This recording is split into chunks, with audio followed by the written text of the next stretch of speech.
Chapter 8 of The Simple Life by Charles Wagner, entitled The Mercenary Spirit and Simplicity. We have just elbowed in passing a certain widely spread prejudice which attributes a magic power to money. Brought so near to a burning ground, we will not avoid it, but we will set foot on it, persuaded that there are many truths to tell. They are not new, but they are so forgotten. I do not see any means of getting along without money. All that certain theorists and legislators have been able to do up to this day, they who accuse it of all our evils, has been to change the name or form. But they have never been able to get along without a representative sign of the commercial value of things. To wish to suppress money is an attempt analogous to that of suppressing writing. It is not less true, though, that the question of money is very troublesome. It forms one of the principal elements of our complex life. The economic difficulties where we are struggling, social conventions, and all the agencies of modern life have brought money to a rank so high that it is not astonishing that human imagination attributes to it a sort of royalty. And it is on this side that we should attack the problem. The term of money has for pendant that of merchandise. If there was no merchandise, money would not exist. But so long as there is merchandise, there will be money. It matters little under what form. The source of all the abuse of which money has been the target, the center, resides in a confusion. We have confounded in that term and in the notion of merchandise objects which do not in the least belong to each other.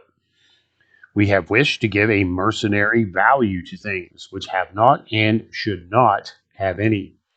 The ideas of purchase and sale have invaded provinces where they should rightly be considered, and justly so, as strangers, enemies, usurpers.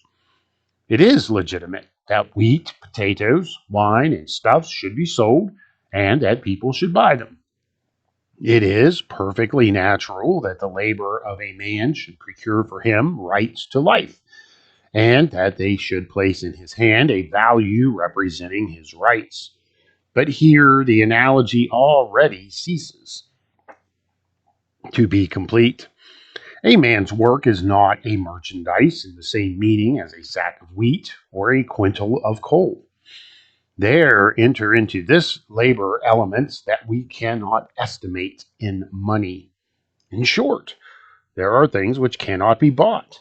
Sleep, for instance, knowledge of the future, or talent. He who offers them may be regarded as insane or an impostor. Still, there are men who coin money with things. They sell that which does not belong to them, and their dupes pay their illusory values in genuine coin.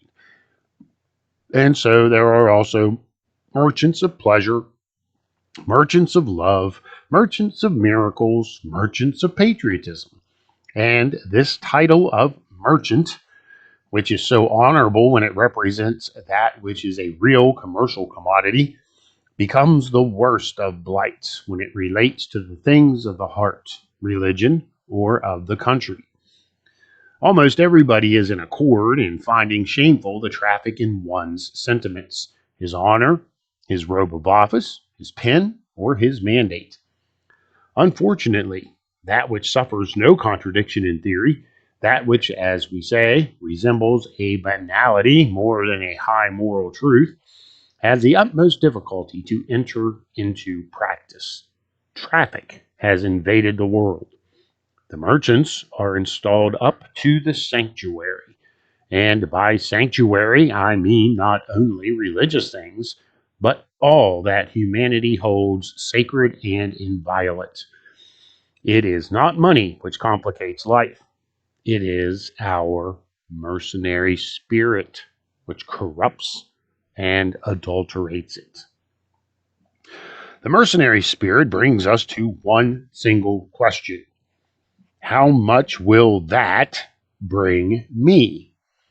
He resumes it all in an axiom. With money, one can procure anything. With those two principles of conduct, a society can descend to degrees of infamy that are impossible to picture or to imagine. How much will it bring me? That question, so legitimate when it regards the precautions that each one should take to assure his subsistence by his work, becomes terrible as soon as it overflows its limits and dominates all one's life. That is so true that it destroys even the labor which is our breadwinner. I furnish paid labor, nothing better. But if I have no other inspiration during this labor than to get my pay, nothing is worse. A man who has for motive of action his salary only does poor work. What interests him is not his work, but the money. If he can shirk his work without cutting his pay, be sure he will do it. Mason, laborer, mechanic, he who does not love his labor and does not put interest or dignity into it is a bad workman. The physician who thinks only of his fee is a man to whom it would not be well to confide one's life. For what actuates him is the desire to garnish his purse at the expense of yours. If it is to his interest that you should suffer a long time, he is capable of cultivating your ailment instead of restoring your health. He who cares only for the profit in the instruction of children is a poor professor. For the profit is mediocre, but his teaching is even poorer. What does the mercenary journalism value? The day when you write only for the penny, your prose ceases to be worth even that penny. The nearer human labor touches objects of an elevated nature, the more the mercenary spirit, if it intervenes, sterilizes and corrupts it. They are 1,000 times right who say that all work merits a compensation, that all men who consecrate their efforts to entertain life should have their place in the sunshine, and whosoever does nothing useful does not earn his living, in a word, is but a parasite. But there is no graver social error than to reach a point where to reap a gain becomes the sole motive of action. The best of us which we put into our work, let it be force of arms, warmth of heart, or the tension of intelligence, is precisely what no one can pay us for. Nothing proves more clearly that a man is not a machine than this fact. Two men at work with the same strength, the same gestures, produce entirely different. Where is the cause of this phenomenon? In the divergence of their intentions. One has a mercenary spirit, and the other a simple soul. Both receive their pay, but the work of one is sterile. The other has put his soul into his work. The work of the first is like the grain of sand, which remains to all eternity a grain of sand, out of which nothing can come, while the other is like the living seed thrown to the earth. It germinates and brings harvest. There is no other way to explain why so many persons have not succeeded while employing the same external means as the others. Automatons do not reproduce, and the labor of a mercenary person brings forth no fruit. Without doubt, we are obliged to bow before the economic facts, to recognize the difficulties of life. From day to day, it becomes a more urgent question how to properly combine one's means of action to be able to feed, clothe, lodge, and bring up one's family. He who does not calculate and foresee is a visionary, a blockhead, to be sooner or later obliged to hold out his hand to those whose parsimony he despises. And yet, what would become of us if this kind of care entirely absorbed us? If, perfectly accountable, we wish to measure our effort with the money that it brings, to do nothing more that would not end in a receipt, and consider useless and lost pains all which could not be aligned in ciphers in an account book. Were our mothers paid anything for loving us, for bringing us up? What would become of our filial piety if we wished to be paid something to love and care for our old parents? What does it bring to tell the truth? Disagreement, sometimes suffering and persecutions. To defend one's country? Weariness, wounds, and sometimes death. To do good? Annoyances, ingratitude, and even resentments. Into all the essential functions of humanity, devotion enters. I defy the finest calculators to maintain themselves in the world without ever appealing to other things than calculation. Doubtless, those who have known how to wind their balls of wool are considered intelligent. But look at them closely. In those balls, how many threads they owe to the devotion of the simples. Would they have succeeded so well if they had met but clever men of their own kind, whose device is no money, no Swisses? Let us proclaim loudly, it is thanks to a few who do not count too rigorously that the world is upheld. The noblest services rendered, the hardest tasks, are in general slightly or not at all remunerated. Fortunately, there will always be men ready for disinterested functions, and even for those which are paid only in suffering, and which cost money, repose, and life. The part which falls to these men is often painful, and not without discouragements. Who among us has not heard painful experiences where the narrator regretted his past kindnesses, the trouble he had taken, only to gather disappointments? They generally end their confidences by saying, I was stupid enough to do this or that. Sometimes they have reason to judge thus, because it is always wrong to throw pearls before swine. But how many lives there are whose sole really beautiful acts are precisely those of which they repent because of the ingratitude of men? What we should wish for humanity is that the number of these stupid actions will continue to grow. I have now come to the creed of the mercenary spirit. Its quality is its briefness. For the mercenary man, the law and the prophets are contained in this one axiom: with money, one can procure anything. To look at social life superficially, nothing is more evident. Sinews of war, sounding proofs, the key that opens all doors, king of the universe. To gather all that is said regarding the glory and power of money would make a litany longer than that sung in honor of the Virgin Mary. One must have been without a cent, if only for one day or two, and to have tried to live in this world where we are, and to have an idea of that which lacks to him whose purse is empty. I ask those who enjoy contrast and unexpected situations to try to live without money one half a week only, far from their friends and acquaintances and amid strange surroundings. They will have more experience in 48 hours than an established man will gain in a whole year. Alas, these experiences are made by some against their will, and when absolute ruin falls upon them, though they may remain in their own country, among the companions of their youth, their old collaborators, and even those who are under obligations to them, they pretend not to know them. With what bitterness do they comment on the mercenary creed?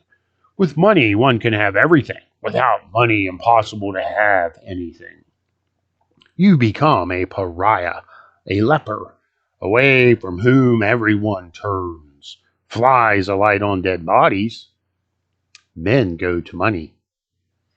As soon as money is gone, the place becomes empty. It has caused many tears to flow, this mercenary creed, bitter tears, tears of blood, wept by those same ones, perhaps, who before were among the worshippers of the golden calf. And yet this creed is false. I shall not march to the attack with the old legends, such as that of the rich man lost in the desert, who could not purchase a drop of water with all his money, nor that of the decrepit millionaire who would give half of his possessions to a penniless lad to buy his 20 years and his robust health. So many men among those who have money, and above all those who have none, smile at this truth as one of the most stereotyped ones known. But I call upon the remembrance and experience of all to touch this coarse lie which covers an axiom that everyone repeats as he goes. Garnish your purse the best you can, and let us go together to some watering place, of which there are many. I wish to say, one of those places formerly unknown, filled with simple people, respectful and kindly, among whom one could live well and without great expense. Renown, with its 100 trumpets, has drawn them from the shadow, has taught them what they could make of the situation, of their climate, and their persons. You go on the faith of renown, and you flatter yourself that with your money you can procure for yourself a peaceable retreat, and that far from the fictitious and civilized world you can weave a little poetry in the web of your days. The first impression is good. The natural frame and certain patriarchal costumes, slow to disappear, strike you favorably at first. But as the days go by, the impression is spoiled. The underside appears. That which you had considered authentic age, like the furniture of ordinary families, is but a trick to mystify those who swallow it. There are tickets on everything. Everything is for sale, from the ground to the inhabitants. These primitive men have become the most tricky of businessmen. Given your money, they have solved the problem of procuring it at the least expense. These are but the threads, traps spread everywhere like spider webs, and the fly that these people are waiting for is you. That is what 20 or 30 years of mercenary reign has made of a population that was once so simple and honest, and contact with whom was good for worn-out city dwellers. Homemade bread has disappeared. Butter comes from factories. They possess to a marvel the best method of skimming the milk and the latest recipes for adulterating the wines. They have all the vices of city dwellers without their virtues. When leaving, you count your money. Much of it is gone, and you complain. You're wrong. One does not ever pay too high a price for the knowledge that there are things that cannot be procured for money alone. You need in your house an intelligent and capable employee. Try to find that rare bird. According to the principle that you can have everything for money, you should be able, following your offer of salary, mediocre, ordinary, very good, or excellent, to find employees, mediocre, ordinary, very good, or superior.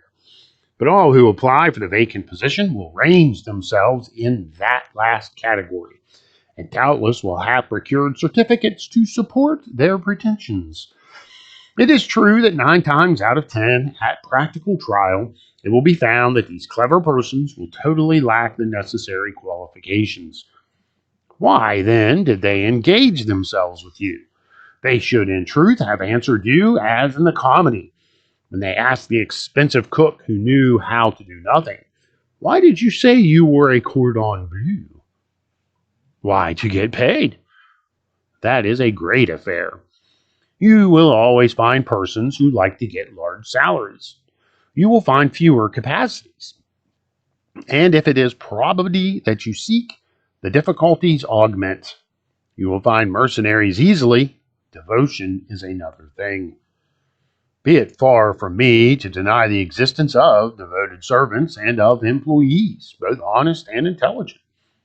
But you will meet as many, and often more, among the poorly paid than among those more richly compensated, and it matters little where they are found. You may be sure that their devotion is not from interest, but because they have kept a foundation of simplicity, which makes them capable of self abnegation. They go on repeating everywhere that money is the sinews of war. Doubtless, war costs much money, and of that we know something. Is that to say that to defend oneself against one's enemies and honor one's flag, it suffices that the country be rich?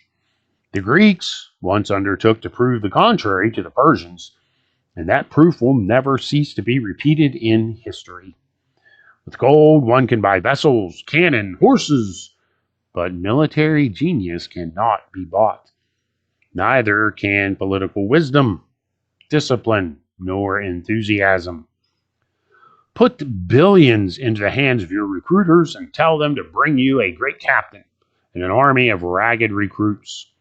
You will find 100 captains for only 1,000 soldiers. But send them to the front, and you will have the value of your money. At least could we but believe that with money alone it would be possible to solace all miseries and do good. Alas, that too is an illusion which we must throw aside. Money in large or small sums is a seed which causes abuses to germinate. Unless one adds intelligence to kindness and a large experience with men, you will do nothing but harm, and you will greatly risk corrupting those who receive your bounties and those whom you have appointed to distribute them. Money will not do everything. It is power, but it is not all powerful. Nothing complicates life. Nothing so demoralizes man. Nothing falsifies the normal movements of society so much as the development of the mercenary spirit. Wherever it reigns, it is deception for all. One can no longer confide in anything or person, nor obtain any worthy thing. We are not detractors of money, but we must apply the common law to it. Everything in its place, everyone in his rank. When money, which should be our servant, becomes a tyrannical force, disrespectful of moral life, dignity, and liberty, when some strive to procure it at all costs, bringing to the market that which is not merchandise, while others, who possess riches, think to themselves that they can obtain of others things not permitted anyone to sell or buy, we must rise against that coarse and criminal superstition and shout loudly to the impostor, "May your money perish with you." That which man has the most precious, he has generally received gratuitously, that he may learn to give it gratuitously. End of chapter 8.